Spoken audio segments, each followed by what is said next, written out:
Amigas y amigos, con el gusto de siempre los saluda su amigo Jorge Alberto Bojalil Soto en una emisión más de su programa Debate. El día de hoy vamos a tocar un tema interesante, polémico, importante, porque tiene que ver con derechos, intolerancia, con muchas cuestiones, y se refiere precisamente a los derechos civiles de la comunidad lésbico, gay y todas todos estos elementos, cómo se clasifica y cómo ellos mismos determinan que se les debe de llamar en las distintas opciones.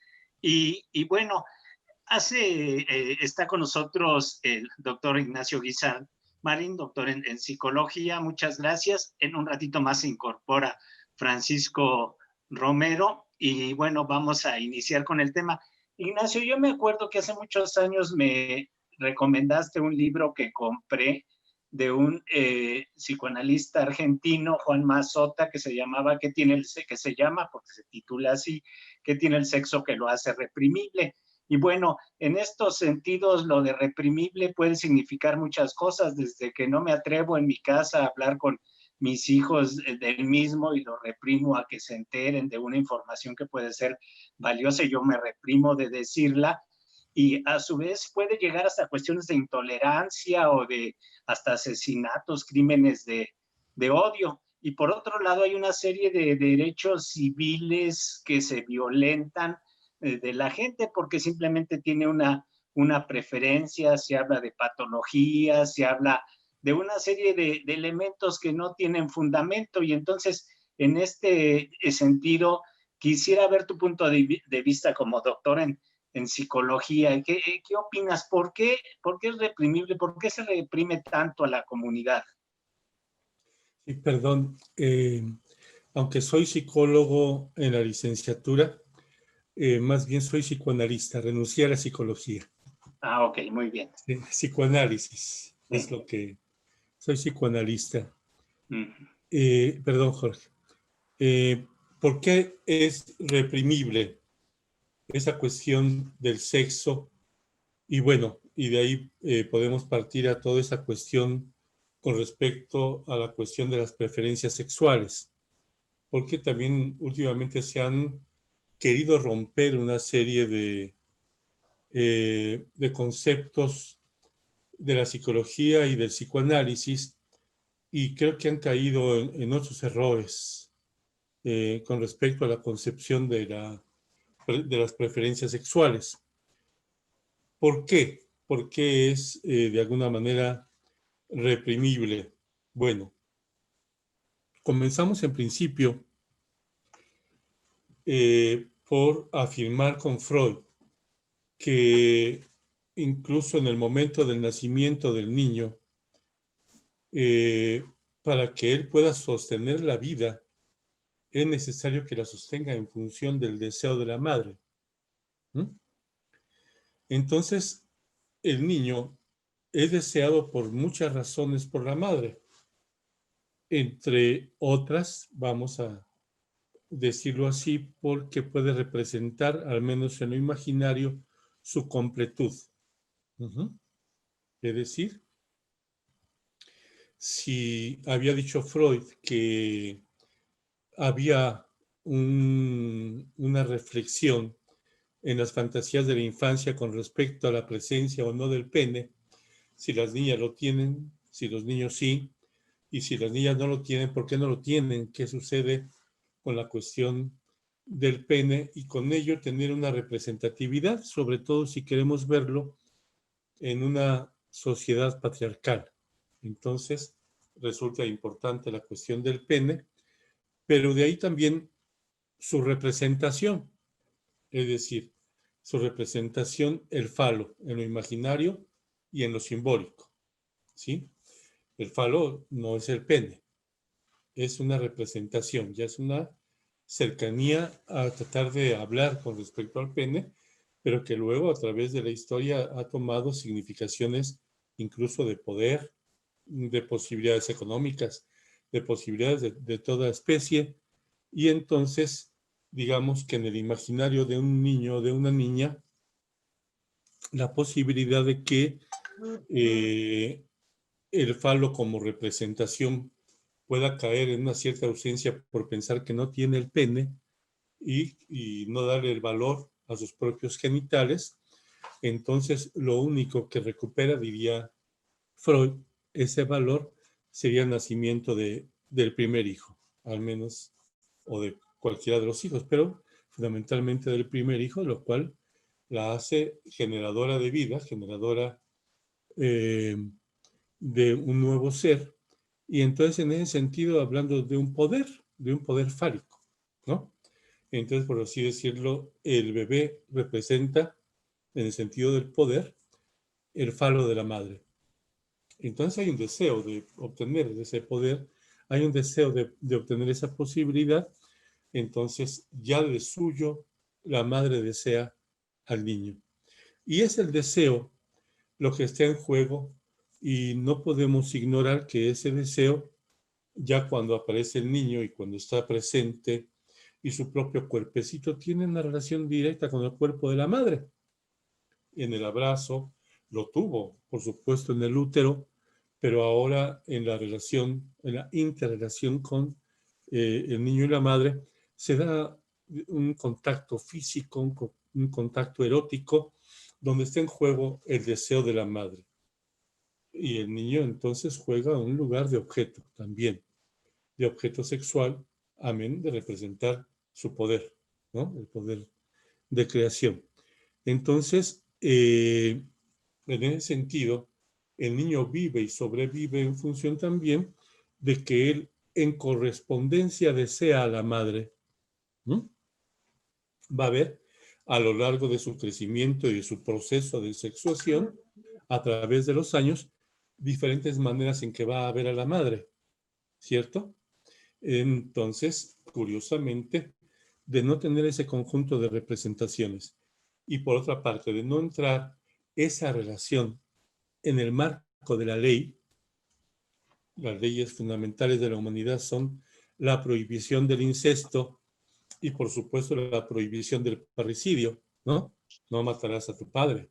Leyes fundamentales que se presentan en el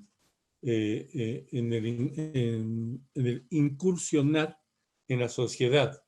Entonces, esa relación que se está dando aquí de deseos, pues también está asignada por la ley. Y quiere decir, la ley que por una parte propone una prohibición, está presentando ahí la existencia del deseo.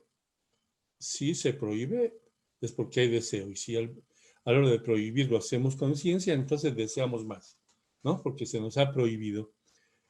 Y la prohibición sería el incesto, donde la misma Biblia dice, no reincorporarás al hijo tu vientre. Entonces la prohibición viene primero a la madre, ¿no? Después al hijo, no poseerás a tu madre, como el caso de lo que sucedió con Edipo, ¿no? Con Edipo Rey. Entonces, aquí en este caso, esa relación nace signada por la ley para poder entrar en la cultura y en la civilización. Entonces, como tal, también esas prohibiciones representan una sanción. Toda ley que se emite implica una sanción si se viola esa ley, ¿cierto?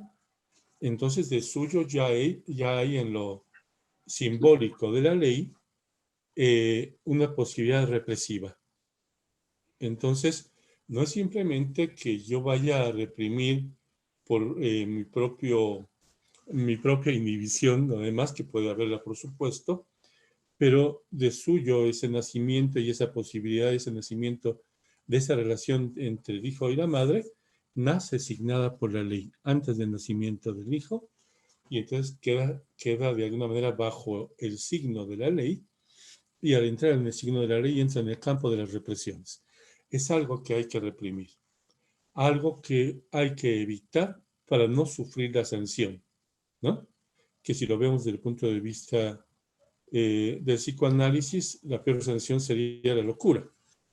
Incurrir en el incesto nos llevaría a la locura total, a una no diferenciación entre el ser del hijo y de la madre, ¿no? Entonces, jamás una individuación del hijo, ¿no? No puede verse como alguien separado de la madre, y eso sería la peor sanción que puede sufrir alguien en función de incurrir en esta violación de la prohibición del incesto. Entonces, ahí van a encontrarse en conjunto de procesos que ya hablaremos un poquito más adelante, en los procesos de sexuación. Entonces, lo reprimible nace fundamentalmente de que nacemos en el marco de la ley. Nacemos en el marco de la ley que nos prohíbe el incesto. Sí, Ignacio, bueno, seguramente esto que dices escandaliza a gente, ¿no? A alguna gente o a muchos, y de hecho lo vemos. Lo hemos visto desde el punto de vista de todos, porque desde el punto de vista social, porque se está marcando la ley, se está marcando los otros, pero fundamentalmente ahorita se ha hecho énfasis en la relación madre-hijo para empezar a explicar desde el punto de vista del psicoanálisis esta situación. Pero desde el punto de vista, digamos, de los otros, ahora enfocándonos, ¿por qué tanta alarma? ¿Por qué tanto temor?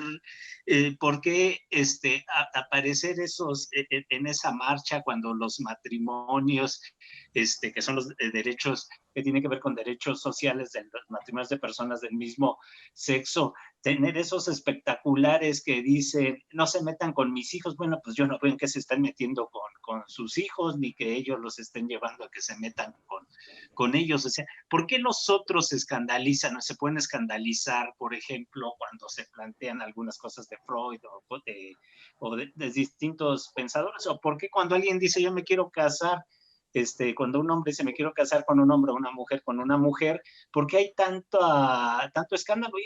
¿Y por qué los llegan a matar? O sea, simplemente porque los ven en la calle y los han llegado a matar.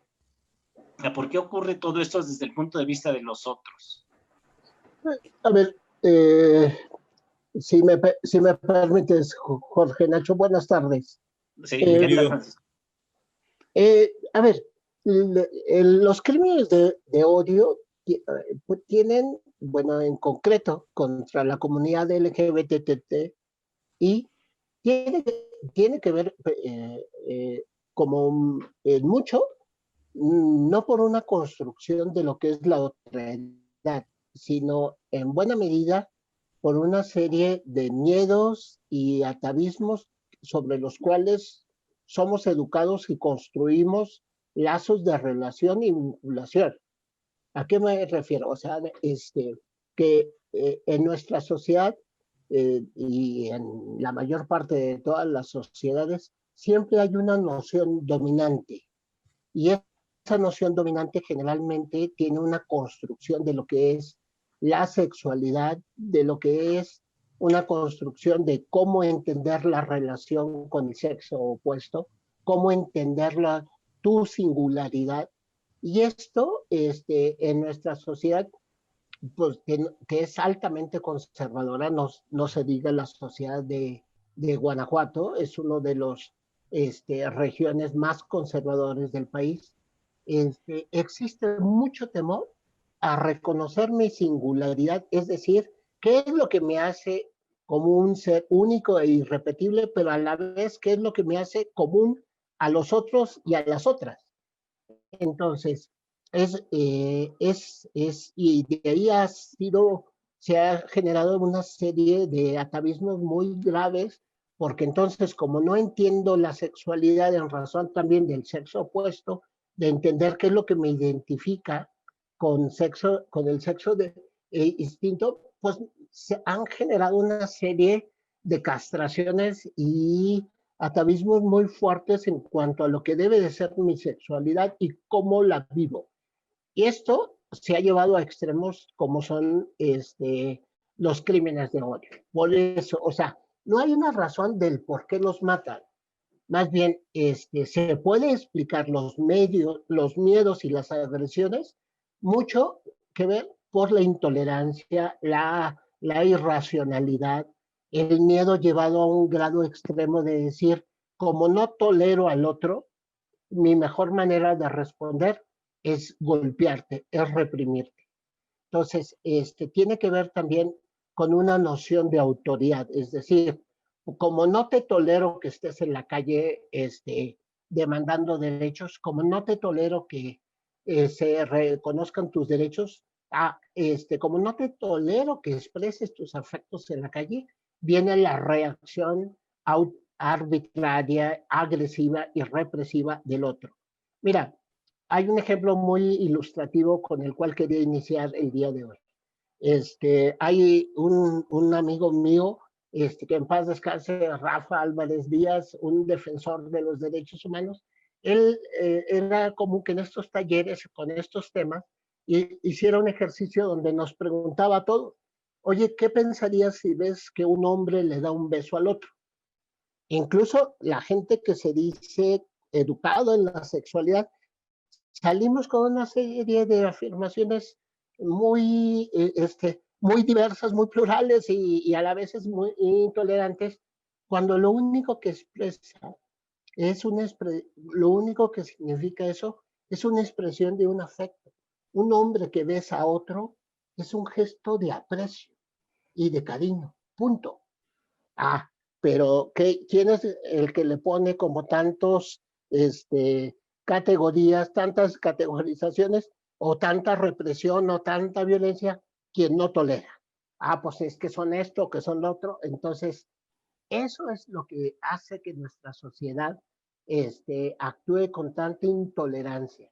Sí decimos que respetamos los derechos del otro, pero los entendemos de una visión muy individualista, muy poco carente de una identidad y una explicación del sujeto social, y por lo mismo cometemos tal nivel de atropellos.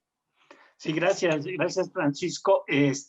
Ignacio, me interesaría también la misma pregunta. Ahorita tocó algunas cuestiones. ¿Pierdes identidad cuando sientes que otro es diferente o qué te pasa o cuál es el argumento por el cual violentar a los otros? Y bueno, vemos que, bueno, eso es en nuestra sociedad, pero otras sociedades misóginas también en un momento dado, puede ser en parte, y no todos, obviamente en Europa Oriental, pues hay una costumbre de que los hombres se besan, lo veíamos en los deportes, cuando tenían algún triunfo, algún logro, se besan entre ellos y no hay ningún problema. Sin embargo, la sociedad puede en un momento dado ser misógina también allá, aunque lo vea diferente, está toda esta cuestión de la cultura. ¿Tú cómo lo ves, Ignacio?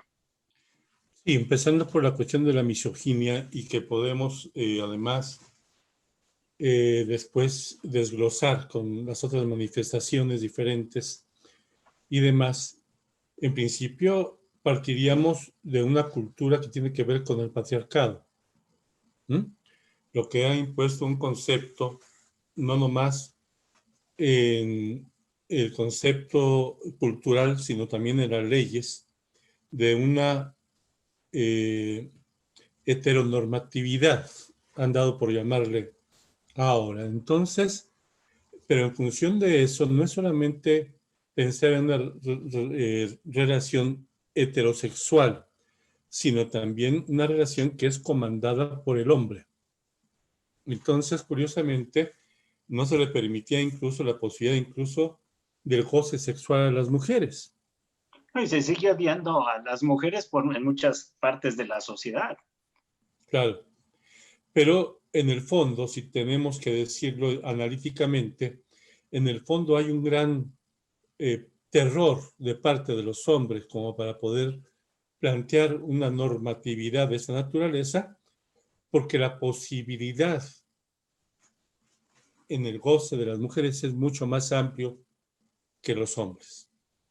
La posibilidad de la potencia sexual es mucho mayor de la que puede haber en los hombres y la posibilidad incluso de tener muchos amantes que la tendrían más las mujeres que los hombres mismos, ¿cierto? Y eso seguramente se pudo ver en el matriarcado, o se puede ver en los matriarcados del mundo.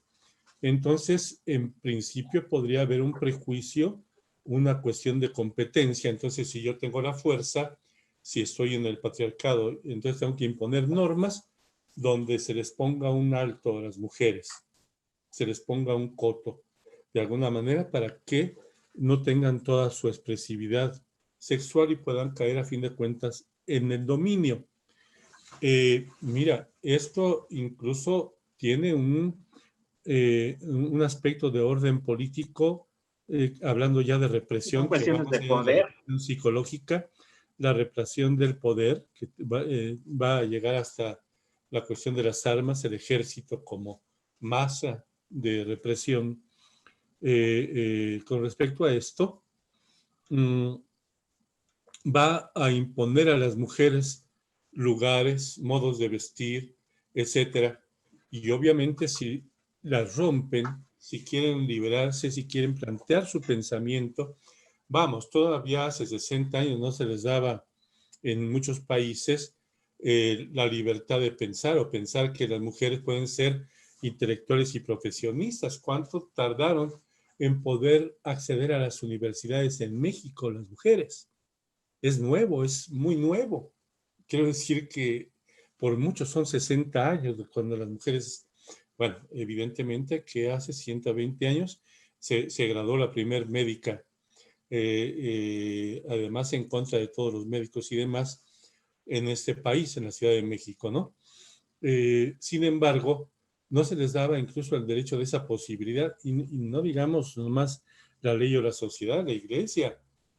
Incluso llegar a preguntarnos si tenían alma o no tenían alma las mujeres, si eran en todo caso unos animalitos ahí siempre para la reproducción. Entonces tenemos que aceptar que la imposición de una heteronormatividad del patriarcado ha llegado a ser el productor de esas ideas que tienen que ver con la misoginia, que tienen que ver con ese menosprecio del poder de las mujeres, pero que a mí me parece que en el fondo, muy sospechosamente, está el temor que tenemos los hombres a la potencialidad sexual de las mujeres y que su manifestación, que puede ser incluso también agresiva y demás, en lo que tiene que ver con su propio goce personal y su representación y su modo de presentarse al mundo.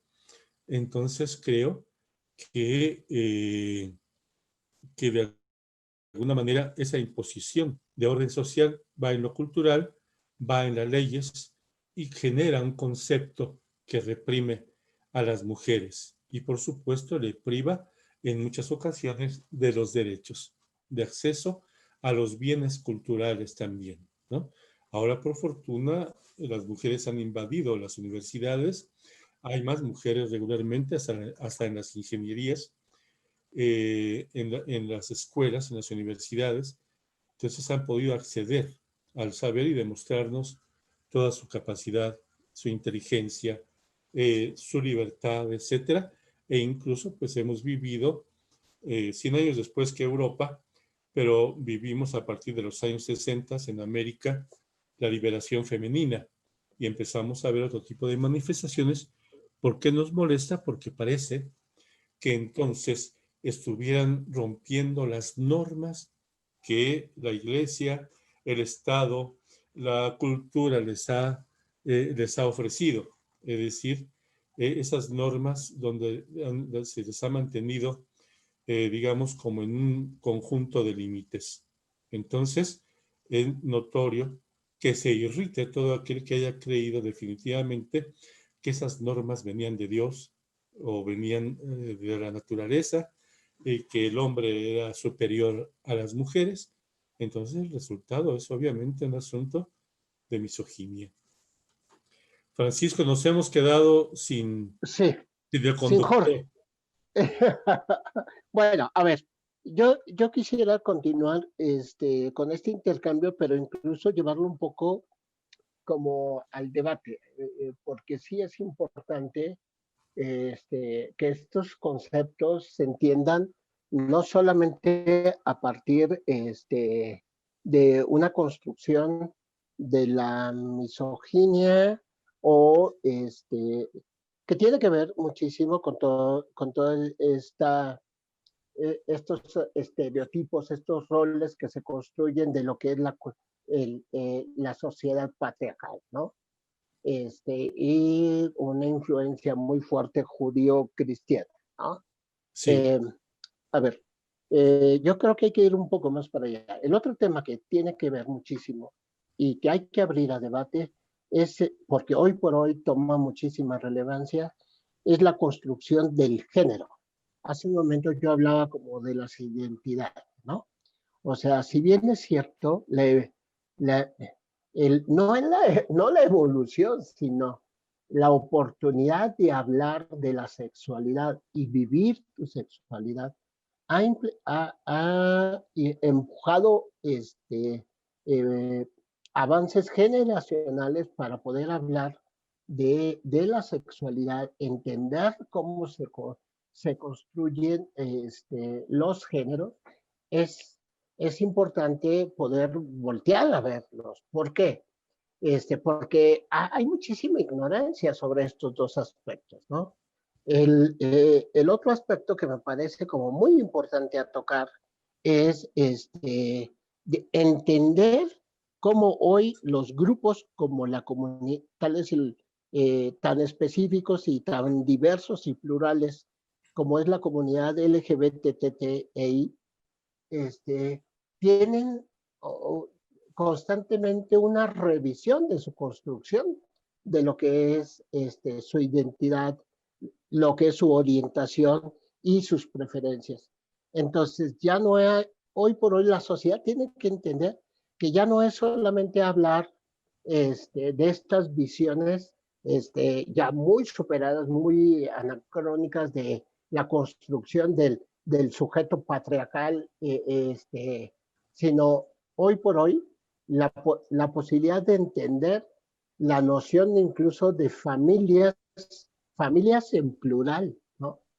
Y que nuestra sociedad se sigue negando a entender que la construcción de la familia ya no, incluso, no es monoparental, sino puede tener diversas expresiones.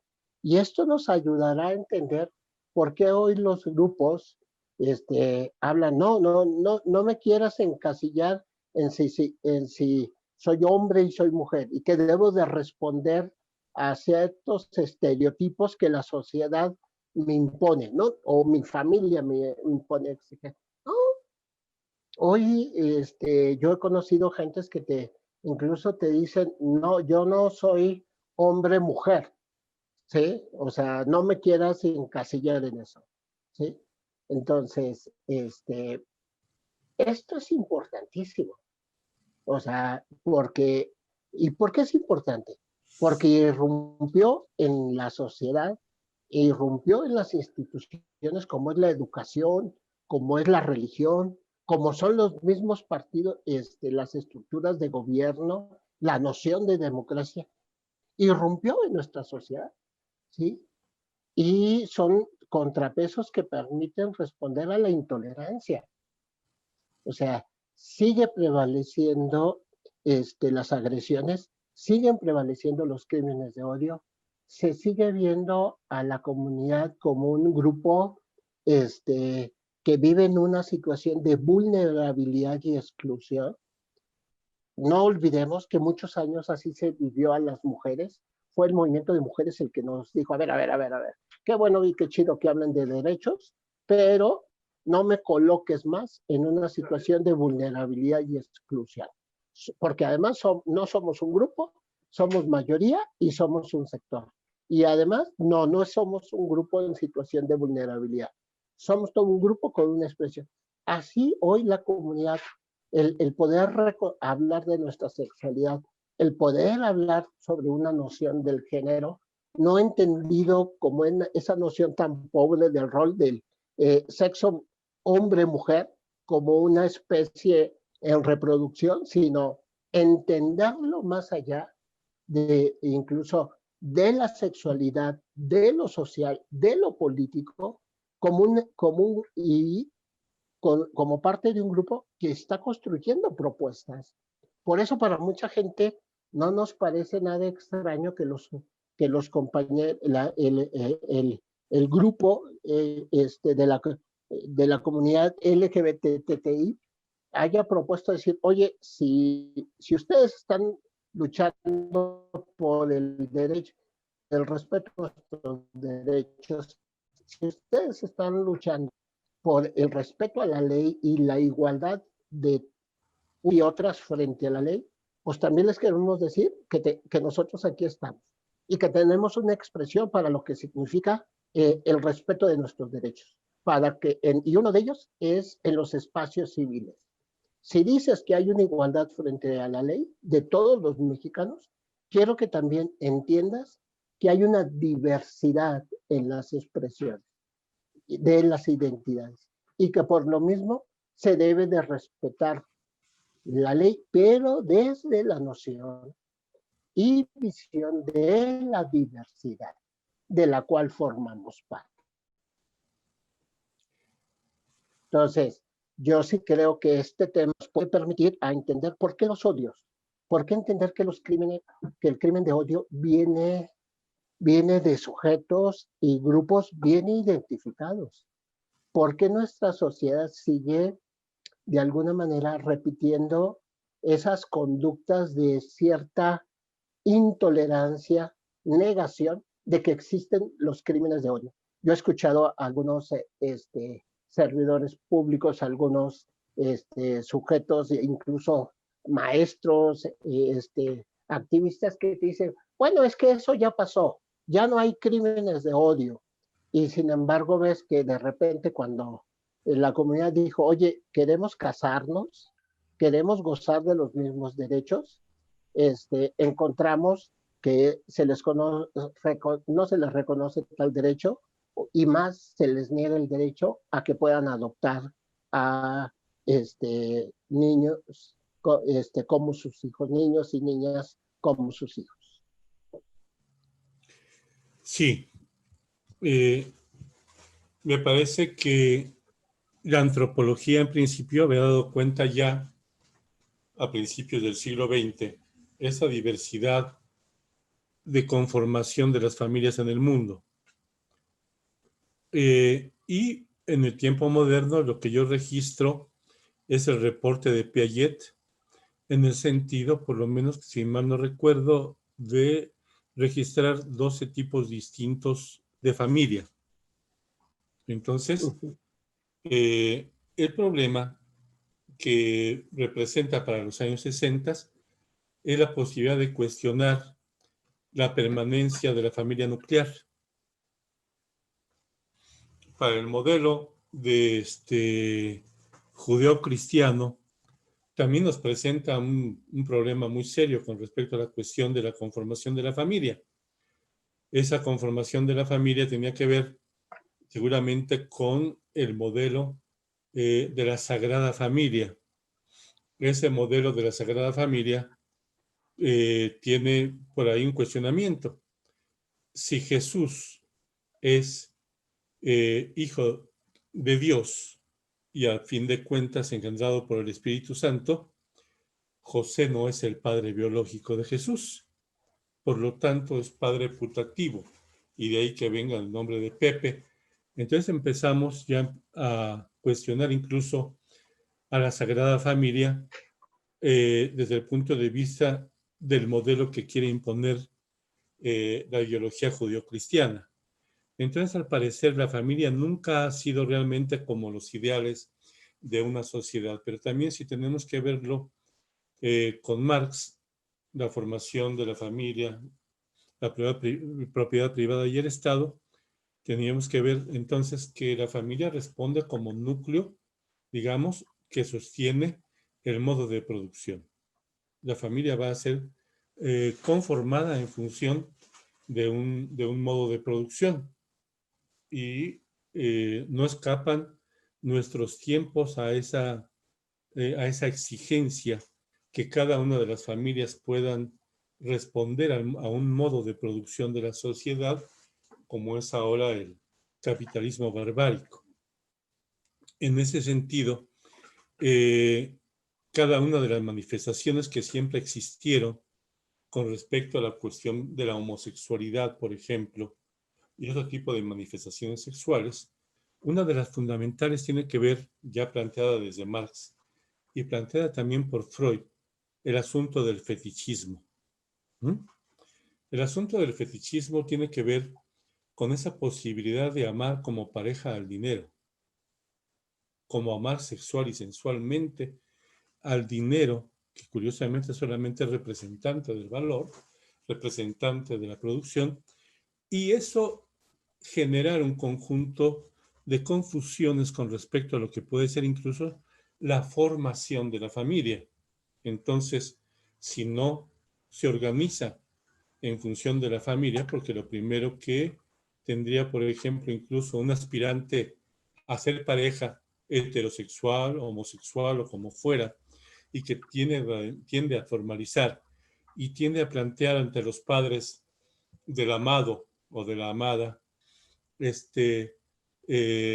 la permisividad para lograr una formalización legal de un matrimonio, de un emprender un nuevo estilo, una nueva estructura de familia, lo primero que quedaría planteado, bueno, ¿y cuánto dinero tienes? Primer reproche que puede entrar en juego con respecto a la cuestión de la formación de una nueva familia. Entonces, si para 1970, según Piaget, existían como 12 formas distintas de familia, en 1980 aparece la posibilidad del rompimiento, ahora sí, de la familia nuclear. Y entonces empezamos a batallar y las especulaciones de que si la familia se iba a deshacer totalmente. Ahora, a 30 y tantos años de eso, podemos ver que en todo caso lo que planteabas, Francisco, se están encontrando nuevas formas de relación y además nuevas formas de legitimar ese tipo de relaciones, ¿cierto? Como las monoparentales que estabas mencionando. Es Sí, decir, tendrían el derecho de la crianza de los hijos, porque cuántas familias, por ejemplo, se han formado de alguien que hizo primero un matrimonio heterosexual y luego descubre que su tendencia va del lado homosexual y entonces busca una pareja homosexual, entonces viene la recriminación de la sociedad. ¿Cómo van a educar a esos niños que nacieron en una familia heterosexual, ahora dos homosexuales? ¿Qué les van a enseñar? ¿No? Como si ellos no pudieran tener moral, no pudieran tener comportamiento legal, no pudieran tener una posibilidad de una vida sana, etcétera, con, incluyendo su tendencia sexual, emotiva, amorosa al respecto. Entonces, hay un conjunto de intereses, me parece, de lo socioeconómico aquí en juego, como para que se den las cuestiones del odio. Pero también ha habido precisamente esa homofobia con respecto a la homosexualidad que va más allá de las leyes. A mí me parece que han avanzado muchísimo en la legitimidad de su vida, de su elección sexual y de la posibilidad de unirse en pareja o en familia en un momento dado, pero además eso siempre lo hubo. Yo recuerdo en un momento dado algunos de los actores famosos de México homosexuales, ellos, aunque no tenían la custodia legal de los hijos, ellos tenían hijos y criaban hijos, porque la necesidad de los hijos no es exclusiva de los heterosexuales, ¿cierto? Si bien sí, tenían a lo mejor la adopción de los sobrinos olvidados y abandonados de los hermanos o de los primos, y entonces ellos decidían, pues como yo gano dinero, gano bien y no tengo en qué más gastar las cosas, ¿por qué no tener a un hijo adoptivo? No era legal, pero esas familias existieron siempre. Existían hace 50 años, existían hace 30 años, existían quizás mucho más. Entonces existían a principios del siglo XX, por supuesto, ¿no? Es decir, familias monoparentales, incluyendo la de Ana Freud, por ejemplo, ¿no? Es decir, tuvo una familia monoparental de una mujer con una mujer que había tenido hijos y que precisamente entre los dos generan la crianza de esos hijos, de esa mujer divorciada. Entonces existe hace más de 100 años, tenemos que decirlo, ese conjunto y diferencias de familia. En todo caso, los propios prejuicios de cada quien Pero también voy a decir algo mucho más fuerte, Francisco. Los grandes odios nacen también de la no aceptación de las propias tendencias. Es decir, un heterosexual que siente una gran tendencia homosexual, pero la reprime, que hablábamos al principio del programa de cuestiones de la represión, y la quiere mantener reprimida, genera una reacción, es decir, homofóbica, queriendo contrarrestar su propia tendencia, para reprimir su propia tendencia, y la proyecta contra la homosexualidad de enfrente. Entonces, gran parte de ese odio, de esa posibilidad de incluso de agredir o de llegar a matar a un homosexual, o de llegar a matar en el caso de que alguien, un machito, descubrió que su mujer tiene una gran potencia sexual y para no tener el peligro de ser traicionado la mata, ¿no? Entonces, estamos hablando de la gran impotencia y de la gran tendencia, vamos a decirlo así, de la baja autoestima que tiene cada quien en un momento dado, como para poder en un momento dado reaccionar con esa violencia ante los otros. Entonces, no solamente es asunto de concepto, sino que esos mismos conceptos pueden remover las propias tendencias no admitidas, no aceptadas en algunos sujetos, y que entonces se sienten con el derecho de que esa violencia y ese coraje que tienen contra sí mismos, ejercerlo contra los demás. Así es. Entonces, mira, esto que abonas, creo que es importante y nos ayuda como a entender la problemática del odio, la problemática de la negación, ¿sí? O sea, Sí, es muy cierto que frente al clima de odio y persecución del otro, de la otra, y en este caso de la comunidad LGBTI, tiene también un elemento pasivo, tiene un elemento que observa, dice, sí, aquel que dice, bueno, es que en realidad yo sí tengo mucha tolerancia y respeto a la comunidad LGBTI. Sin embargo, volteo hacia otro lado cuando veo en nuestra sociedad prácticas de mucha intolerancia y persecución, ¿sí?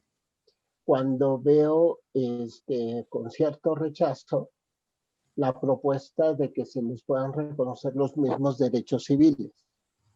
O sea, de alguna manera es una negación, porque ni siquiera me ocupo de conocer cuál es realmente la propuesta como una expresión de diversidad e integración en la sociedad de esos grupos que te están planteando, oye, pues estos son mis derechos. sí. No, ahora recuerdo una expresión que me decían, yo mucho tiempo en Guanajuato, lo he dicho en varios programas, me tocó trabajar con policías.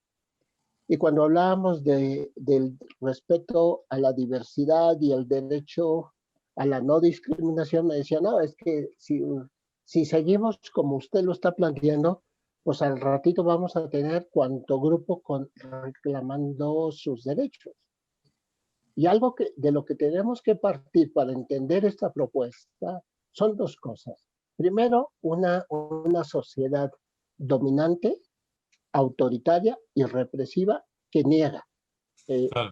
la otra idea y que parte de esos miedos.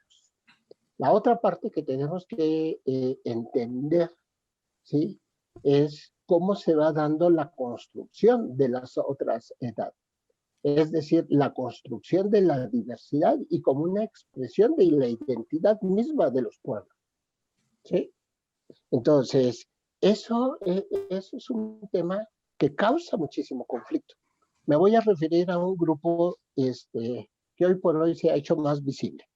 El grupo de personas con algún tipo de discapacidad o la población migrante, que muchas veces es visto como una expresión de exclusión y vulnerabilidad. ¿Por qué es visto así?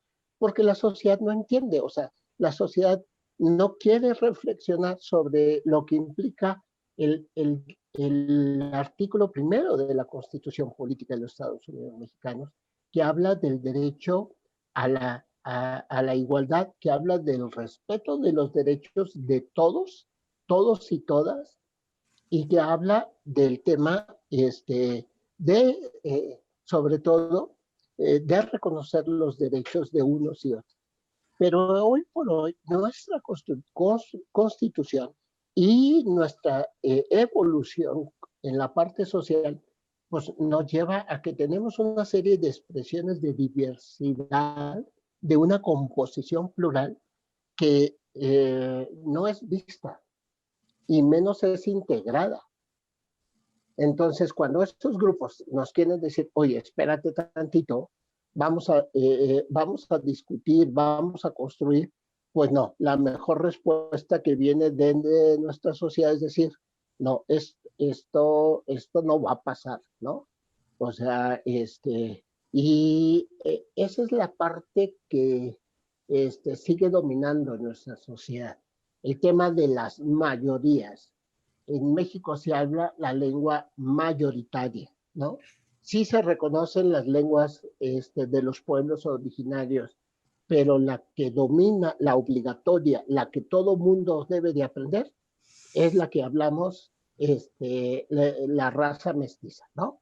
Entonces, el español. Entonces, pero las otras razas, o sea, ¿de qué sirve que podamos promover ese tipo de lenguas si cuando hablamos, cuando interactuamos o buscamos enriquecer nuestras dependencias, nuestras instituciones, pues sí pensamos en instituciones para ellas, para ellos, para esos otros, ¿no? En lugar de entender lo que implica la, la integración y la inclusión.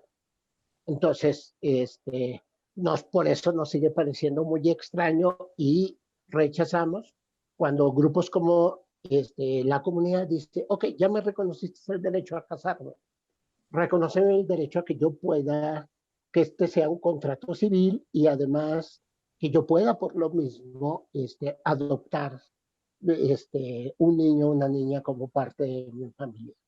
Eso no se reconoce. Entonces, sí sigue habiendo una noción muy, no solamente patriarcal, sino una visión mayoritaria que se impone por el voto de las mayorías y que a final de cuentas impone una noción de la ley, ¿sí? Que si no es respetada, da espacio a la intolerancia y a los crímenes de odio. Sí, creo que es bien importante esta parte porque incluso hasta se ha creado por ahí el verbo mayoritear, ¿no? Sí. Es decir, si somos mayoriteados, entonces podemos ser reprimidos más allá de la ley. Podemos ser reprimidos aunque la ley exista a mi favor, pero si soy mayoriteado porque no se concibe como importante mi presencia como un ser marginal, entonces hablabas tú de la cuestión de las culturas originarias de México, son los que crearon ese mosaico tan rico y maravilloso de cultura que vino a destruir la invasión europea, ¿no? Que Sí. vino a intentar destruir y curiosamente, sin embargo, se mueven y están ahí. Y están ahí, tienen que ser escuchados en sus lenguas, en su historia, en todos los,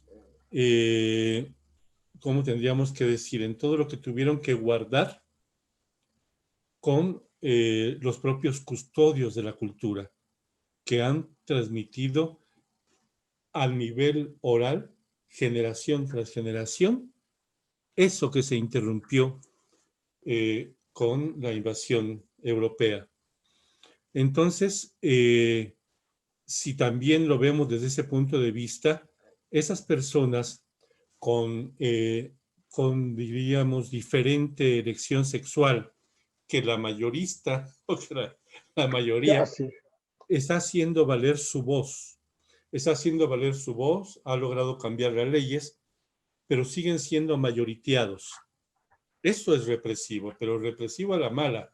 Estamos hablando ya de la ley del más fuerte, así es. no de la ley realmente en función de un derecho, de la aplicación de un derecho. Entonces también el problema aquí es que algunos usos y costumbres que tienen que ver precisamente con ese tipo de cultura eh, mezclada entre la cultura europea y la mexicana, o que ha impuesto más la cultura europea que la mexicana, entonces estamos siendo en todos los medios, en todos los casos, llevados por una ideología, tengo que decirlo con Octavio Paz, como lo plantea en El laberinto de la soledad, sin identidad. Una masa sin identidad, ni siquiera identidad biológica, no tienen identidad ideológica, no hay identidad histórica. Entonces, tendríamos que cuestionar muchísimo qué es lo que está pasando con ese mayoriteo en función de esta imposición, de esta fuerza que viene de un conjunto de costumbres. Y si tenemos que decirlo, me da mucha pena decirlo de esta manera, pero lo voy a decir con pena, pero con coraje, tanta gente ignorante, tanta ignorancia, Así, tanta masa manipulada por los medios de difusión que solamente les han vendido un conjunto de 3 ideas y son las únicas que manejan. ¿Cómo llaman a esos? Los chayoteros, ahora ya sí, tienen nombres y demás, pero esos medios de difusión que manipularon, hipnotizaron a toda esta población muy proclive a ser manipulada. Y entonces, cuestionémonos entonces cómo podemos ser mayoriteados y no poder aplicar las leyes también para las minorías, como son las minorías indígenas, las culturas originales, esas culturas que también serían culturas de la diversidad sexual, que están clamando por sus derechos, que están luchando, buscando la legalidad, el reconocimiento legal de sus propios derechos sociales sin ser marginados, sin ser repudiados, sin ser reprimidos. En ese sentido, entonces no basta cambiar las leyes, hay que cambiar la cultura. así es. Sí, sí, sí, sí.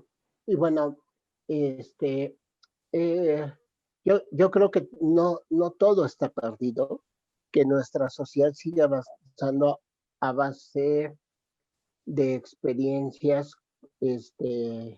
contradictorias o Sí, diría holísticas que le permiten, sí, si bien todavía tener como estas expresiones de muchísima intolerancia, odio y enojo, sí, también es cierto, porque también hay enojo en las víctimas, también hay indignación en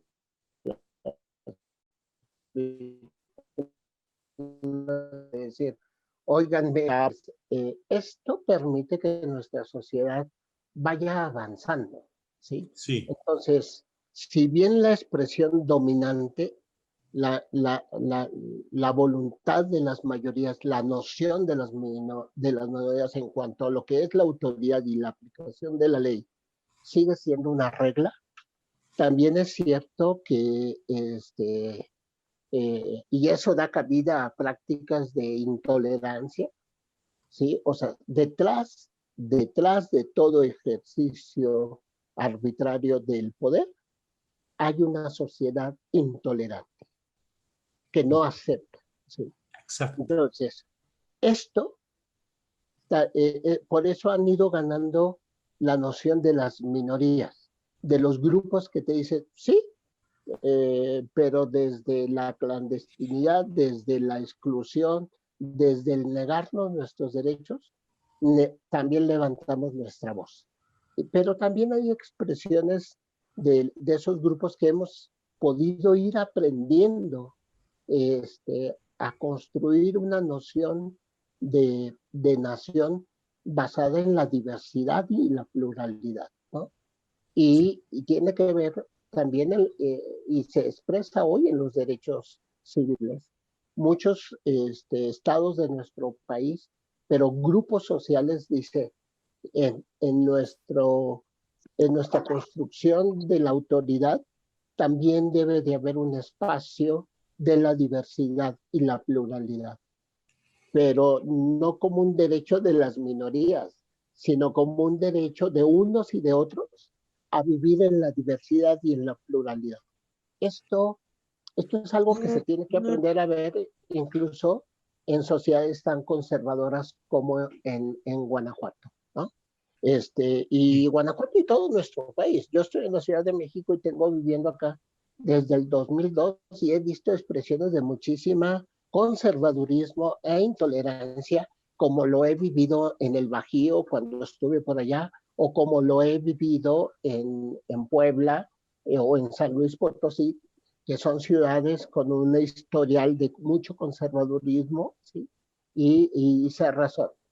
Pero también es cierto que hay nociones de autoridad que se niegan a evolucionar. O sea, y de ahí la importancia de que empujemos que en Guanajuato debe de haber una noción de autoridad y aplicación de la ley, que recoja las expresiones también de las minorías, pero como una expresión de la diversidad y pluralidad de nuestra sociedad. Sí, abriste la puerta a la esperanza y ya volvió el doctor Bojalil, que se había ido a dar la vuelta. Problemas aquí con el internet, pero ya se resolvió. Pero síganle porque pues ahorita sí perdí una parte de lo que está, ¿no? Sí, ya está proponiendo Francisco, hemos expuesto algunos problemas que verás en la reproducción del programa, y ya está abriendo la puerta a que no todo está perdido. Sí hay unas posibilidades en las que, si tenemos que decirlo, parecen proyectarse un poco en la sociedad. Es decir, esa posibilidad de aceptar todas las diversidades culturales, raciales, sexuales e incluso de las formaciones de familia que hemos estado hablando, de que siempre ha habido diferentes formas y estructuras de familia. Esta posibilidad, me parece, quisiera completar un poco lo que Francisco venía trabajando. Tenemos que buscarla en el acercamiento con la historia, para darnos cuenta también la diversidad que hubo en la historia con respecto a las familias y la organización social. Y la cuestión sexual, por ejemplo, conocemos nosotros que existe una erótica que tiene que ver con lo asiático, pero todo lo occidental quedó reprimido. Ahora sabemos que había una erótica náhuatl. Él dice eso y lo tiene guardado, creo que el Vaticano, o lo tiene Alemania, no sé quién tenga esos tratados que existían antes de la invasión española. Es decir, ¿qué tenemos que leer, qué tenemos que buscar en la historia para darnos cuenta que existe toda una historia de propuestas con respecto a la vida sexual, a la diversidad también económica, política, cultural, de raza, etcétera? Y por otra parte, escuchar a esos grupos para empezar a ver las nociones de futuro. Porque entonces aquí se viene construyendo algo.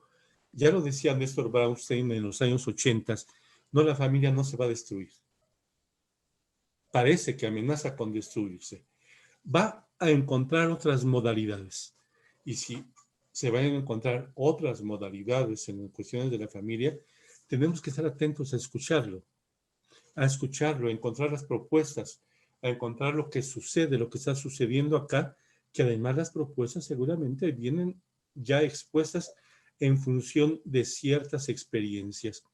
Entonces, por supuesto, creo que necesitamos que promovamos un poco más el conocimiento de nuestra historia, el regreso de todo aquello de la cultura que se nos robó, para que de alguna manera podamos entender qué sucede, qué sucedió en aquellos tiempos y qué es lo que de alguna manera dejaron trunco nuestras culturas indígenas, nuestras culturas originales, y podamos entender otro tipo y construir otro tipo de familia, y la aceptación, como dice Francisco, la posibilidad de aceptar todas las posibles diversidades que existen en el mundo. Me disculpan, tengo que retirarme a Adelante, Ignacio. y Adelante, Nacho. les Sí, dejo un Francisco, saludo. pues ya estamos concluyendo, el tiempo está avanzando.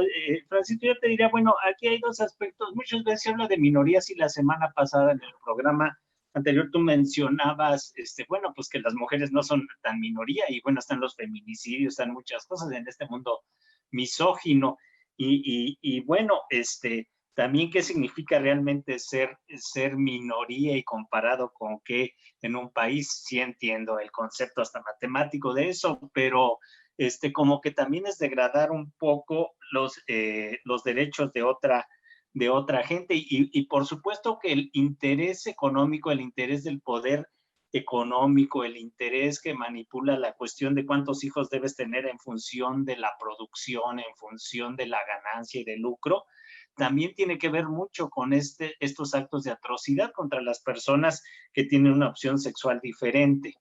¿Cómo concluirías tú? A ver, sí hay contrastes en el tema de la noción de las minorías, e incluso cuando hablas del mismo del derecho a la no discriminación.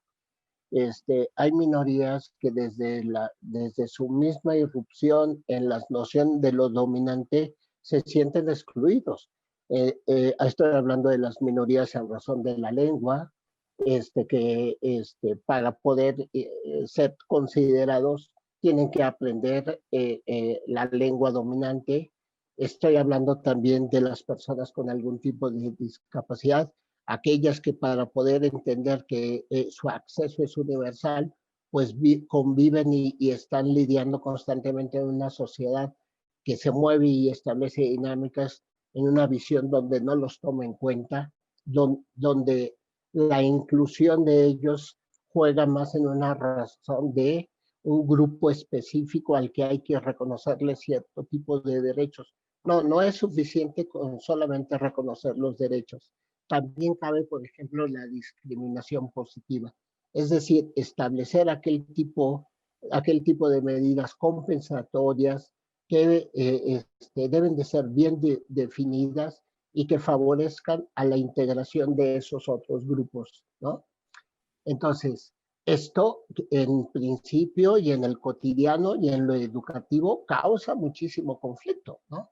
Dice, no, a ver, sí reconozcamos derechos, pero son de ellos. ¿A mí qué?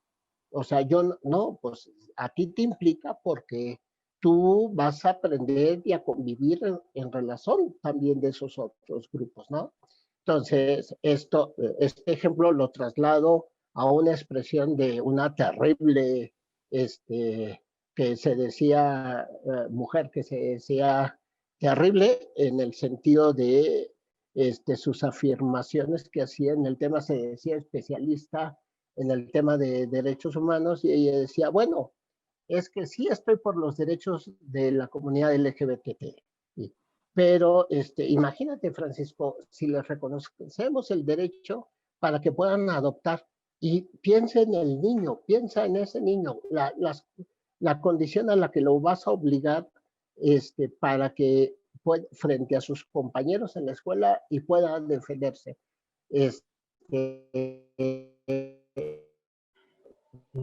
Ellos, o sea, estas, Jorge, son las que siguen dominando. O sea, sí son tus derechos, pero tus derechos tienen una noción dominante, que domina y que es una construcción que a mí me favorece, en el sentido de no te metas conmigo.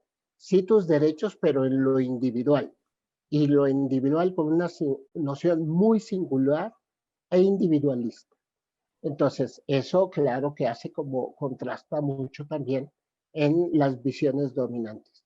Nuestra sociedad sí ha avanzado muchísimo en el uso del lenguaje, en la construcción de nuestras instituciones, lo educativo, la institución del matrimonio, la institución de lo que es la adopción, la pluralidad de la noción de las familias, esto es algo que sigue empujando porque sigue siendo como una dinámica que propone frente a prácticas de ida y de vuelta, pero también a la vez con muchísima intolerancia de un lado y del otro.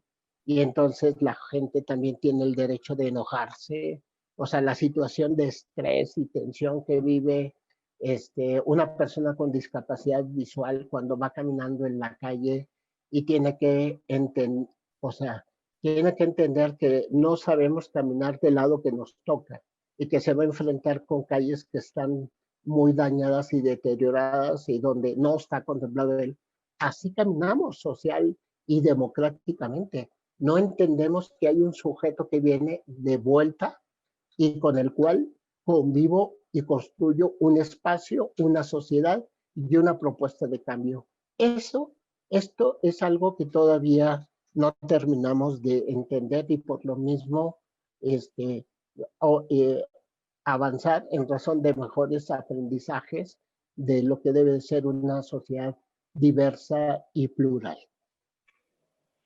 Perfecto, pues, bueno, el tiempo se nos acabó. Yo, desgraciadamente, por problemas de las conexiones internet y todo esto, pues me sacó un tiempo del programa. Entonces, había querido preguntarle a Nacho, pero lo dejo abierto para el público. ¿No será que también hay, que hay una, digamos, se puede ver desde lo político, lo económico, lo social, las relaciones de poder, todo esto, pero no habrá una patología, y lo dejaré abierto ya así, una patología para las personas que se oponen a la diversidad, digámoslo también por ese lado, porque ellos comúnmente dicen que la comunidad LGBTI, etcétera, son enfermos? Y bueno, más bien yo me pregunto, ¿no será al revés?